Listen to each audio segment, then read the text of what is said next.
Hello, friends. This is Dave Hurwitz, executive editor at ClassicsToday.com. If you're interested in the highways and byways of Russian music, you might want to hear some of the symphonies by Gavriil Popov. They used to be available on Olympia, but at least now Alto seems to be reissuing, well, here's the first. Hopefully they'll do more. Very, very interesting composer Gavriil Popov was. The first symphony was also recorded on Telarc in a rather dull performance by Leon Botstein. I'm hoping it comes back out here because it's quite crazy. Anyway, Popov lived from 1904 to 1972. He wrote 6 symphonies and a bunch of other pieces. When the first came out, it was highly experimental. The comparison has been made to Shostakovich's 4th Symphony, which is somewhat apt. It's a kind of crazy, mechanistic, modernist Russian thing. It's a lot of fun. It was immediately banned, of course, and he was condemned as a, perverted formalist and had a nervous breakdown, and he was an alcoholic, and, all of the other misery ensued. He was never quite able to get over that. And his later work turned out to be far more socialist realist, rather like Mosolov and some of the other Russian futurists. But I will say he had a lot of native talent. He was a pupil of Maximilian Steinberg, Rimsky-Korsakov's son-in-law, and his music sounds like modernized Rimsky-Korsakov.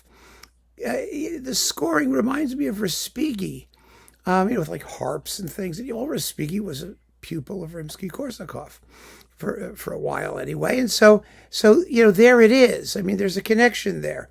What it lacks is the melodic character that Shostakovich and Prokofiev and just about any great composer brings to their work. The color is there, and some of the tunes are quite lovely, but the immediately identifiable melodic style is absent, and you have to just accept that.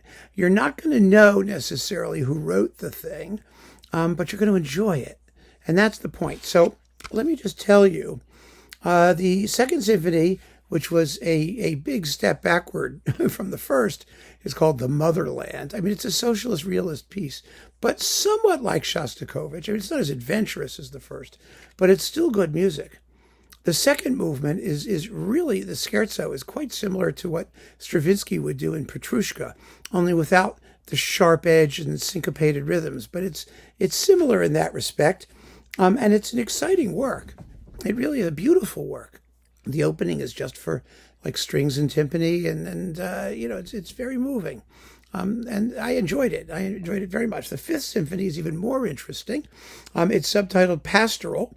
It's a longer work, a bigger work, and it begins with a pastoral episode. It's a program symphony, followed by a storm, then a movement called Struggle, then Hopes, and then it ends with a return to the pastoral and fades away quietly. So it's not just, typical socialist realist bombast. The storm is oodles of fun, and the performances are very good.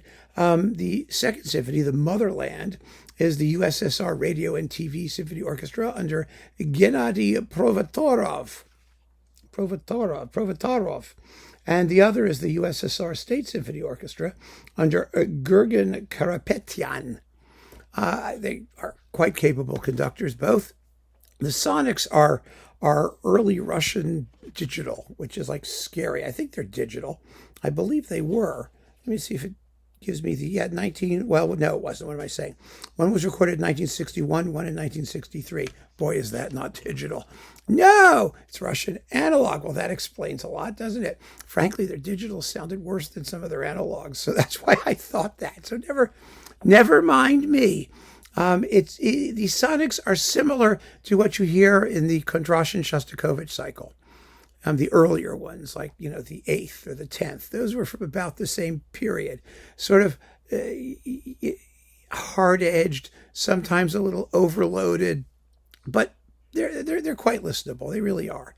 They're not problematic in terms of your enjoyment and understanding of what's going on with the music. And so, I would say, given the very reasonable price Alto charges for these things, if you want to give Popov a choice, a chance, pardon me, then go for it. And the nice thing about these coming back is when these symphonies were originally issued on Olympia, they didn't last that long. You can download them still on Olympia for some reason on iTunes, but they were a find, and they never really had a chance to get established, to get penetrate into our musical consciousness before they were gone. And so now here's another chance. And Popov deserves the chance because he's a talented guy with something to say. And I think you're going to enjoy his music. I really do.